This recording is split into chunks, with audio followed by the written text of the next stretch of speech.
మహాభారతంలో మనకు తెలిసినవి ఎన్నో గొప్ప యోధుల కథలు. కాని ఆ మహాయుద్ధం ముగిశాక కూడా మృత్యువును జయించి చరిత్రలో నిశ్శబ్దంగా మిగిలిపోయిన ఒక వ్యక్తి ఉన్నాడు. ఆయనే కృపాచార్యుడు. పెద్దగా ఎవరికీ పరిచయం లేని ఈ యోధుడి కథలోకి ఇప్పుడు వెళ్దాం. వినడానికే ఆశ్చర్యంగా ఉంది కదా. ఆయన పుట్టుక ఒక తల్లి గర్భంలో కాదు, ఒక గడ్డి దుబ్బునుండే. ఈ ఒక్క విషయం చాలు కృపాచార్యుడి కథ ఎంత అసాధారణమైనదో చెప్పడానికి. అసలాయన పుట్టుకే ఒక పెద్ద అద్భుతం. మరి ఇన్ని నైతిక సంఘర్షణల మధ్య నలిగిపోయి ఎన్నో అధర్మాలకు సాక్షిగా నిలబడిన కృపాచార్యుడు చివరికి ఆ విధిని జయించిన చిరంజీవిగా ఎలా మారాడు? ఆ రహస్యమేంటో చూద్దాం. సరే, అన్నింటికన్నా ముందు ఆయన అసాధారణమైన జన్మరహస్యం గురించి మాట్లాడుకుందాం.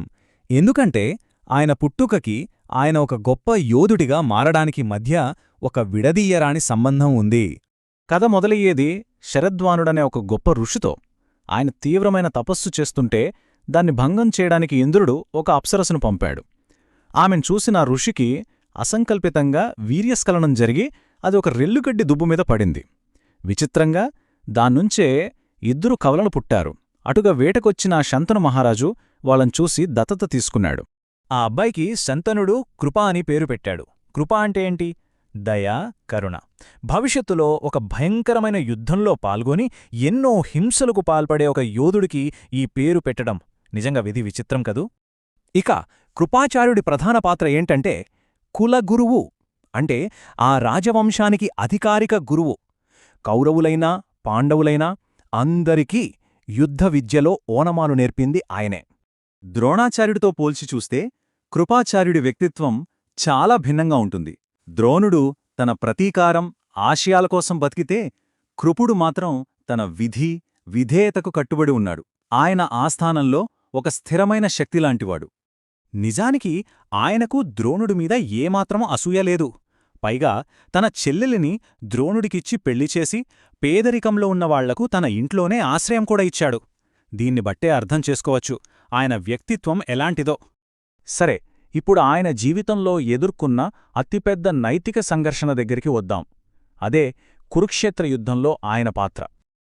పాండవుల పక్షాన న్యాయముందని కృపుడికి బాగా తెలుసు. అయినాకూడా కౌరవుల వైపు నిలబడి పోరాడాడు. ఎందుకు? ఆయన ధ్వజంపై ఉన్న వృషభం ఆయన బలానికి చిహ్నం. కాని ఆయన వేసుకున్న తెల్లని వస్త్రాలు, యజ్ఞోపవీతం ఆయనొక బ్రాహ్మణుడని, గురువని గుర్తుచేస్తూనే ఉంటాయి. మహారథి అయినా సరే ఆయన పోరాడింది కేవలం రాజధర్మం కోసం. అంటే హస్తినాపుర ఉప్పు తిన్నందుకు ఆ సింహాసనానికి సేవ చేయటమే తన కర్తవ్యంగా భావించాడు. ఇది ద్వేషంతో చేసిన పోరాటం కాదు, విధేయతతో చేసిన పోరాటం.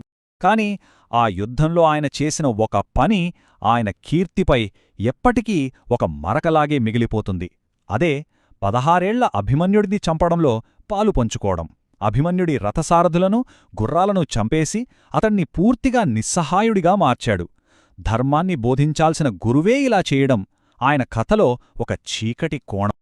ఇప్పుడు మనం ఆయన కథలోని అత్యంత భయంకరమైన, అత్యంత చీకటి అధ్యాయానికి వచ్చాం. అదే సౌప్పిక పర్వంలో జరిగిన ఘోరమైన ఊచకోత. యుద్ధం ముగిసిన రాత్రి అశ్వత్థామ నిద్రపోతున్న పాండవ సైన్యంపై దాడిచేసి అందర్నీ చంపేద్దామన్నప్పుడు మొదట అతడిని అడ్డుకున్నది కృపాచార్యుడే.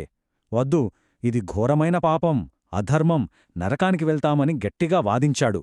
ఆ క్షణంలో ఆయనలో ఉన్న గురువు ధర్మం వైపు నిలబడ్డాడు.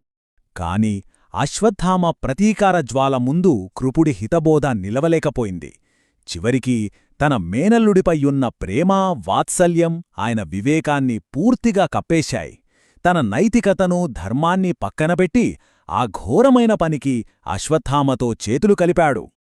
ఆ రాత్రి జరిగిన నరమేధం నిజంగా ఊహకు కూడా అందనిది.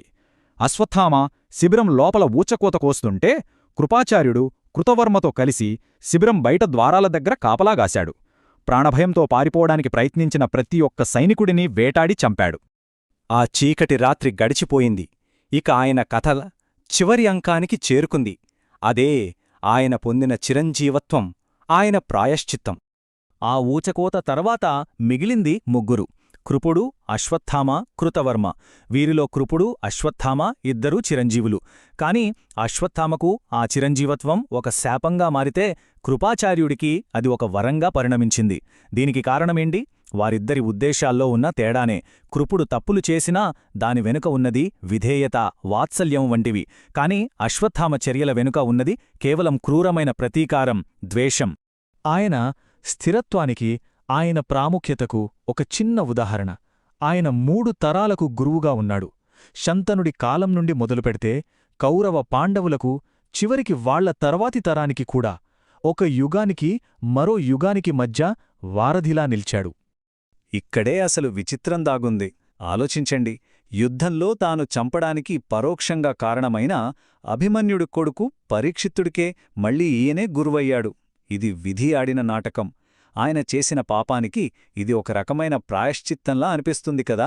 చివరిగా పురాణాలు ఆయన భవిష్యత్తు గురించి ఏం చెబుతున్నాయంటే, రాబోయే మన్వంతరంలో అంటే నెక్స్ట్ ఏజ్లో కృపాచార్యుడు మానవాళికి మార్గనిర్దేశం చేసే సప్తర్షులలో ఒకరిగా మారతాడట. చూడండి, జీవితాంతం అధర్మానికి సాక్షిగా నిలబడిన ఒక వ్యక్తి చివరికి ధర్మానికి మార్గదర్శిగా మారడం ఆయన పొందిన అంతిమ గౌరవం. కృపాచార్యుడి జీవితం మన ముందు కొన్ని చాలా పెద్ద ప్రశ్నలను ఉంచుతుంది. విధేయత కోసం అధర్మానికి పాల్పడితే దాన్ని సద్గుణం అనగలమా? కాని ఆయన ప్రయాణం ఒక విషయాన్ని మాత్రం స్పష్టంగా చెబుతుంది. తప్పులు చేసినా ప్రాయశ్చిత్తానికి అవకాశం ఉంటుంది. నిజమైన జ్ఞానం కాలం సృష్టించే విధ్వంసాన్ని కూడా తట్టుకుని నిలబడుతుంది.